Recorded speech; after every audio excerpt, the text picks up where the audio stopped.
Hər vaxt xeyir olsun dəyərli izləyicilərimiz. Yanvar ayının 16-sıdır və beynəlxalq maliyyə birjasında təbii ki, ilk öncə biz qızıldan başlayaraq qızılda nələr baş verəcək və eyni zamanda gündəmimizi zəbt edən Amerika-İran müharibəsidir. Neftin qalxmasına səbəb olacaqmı, olmayacaqmı? Bu haqda söhbət açarıq. Keçən biz qızıla qızıl dünən Siqnal kanalında, sosial şəbəkələrdə, Instagramda, YouTube'da biz 4600-dən alış əməliyyatlarını verdi və söylədi və dərc etdi. 4605'lər ilkin hədəf, 4615'lər və 4620'lər. Təbii ki, bu 3 take profitdə, yəni hədəflər özünü yoxladı, gəlirdən nəticələndi. Bugün yenidən 4600'lərdən alışlar gəldi və ən qısa hədəfi 4605'lər yenidən və 4600 bu dəfə 4610'lara kimi.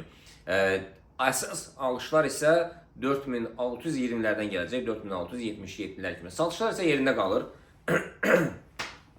4580'lər bu yerində qalır. Və Bitcoin ilə gəldi isə alışlar, qısa bir məlumatı verim sizə. 95.900'dən alışlardır, 95.000'lərdə isə satışlardır. Ethereum'da gəldi isə Ethereum'da 3318'lər alışlar, 3270'lər isə satışlardır.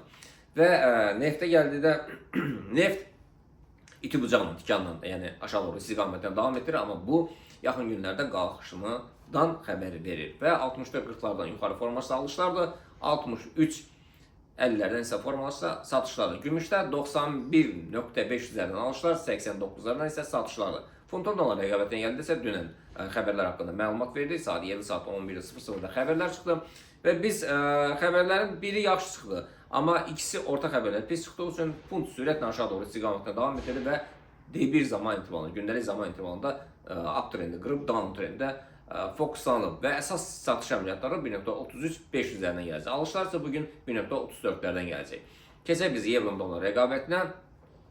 Euro dolar rəqabətə alışlar 1.16-200'lər, satışlar isə 1.16'lardır. Və Nasdaq S&P Dow Jones Daxları gəldi isə biz bunu ilin əvvəlindən söyləmişdik ki, bunların hər dördü yuxarı doğru istiqamətində hərəkət edəcək yanvar ayının sonuna qədər. Belə əzizlərim, inşallah görüşmək ümidi ilə sağ olun.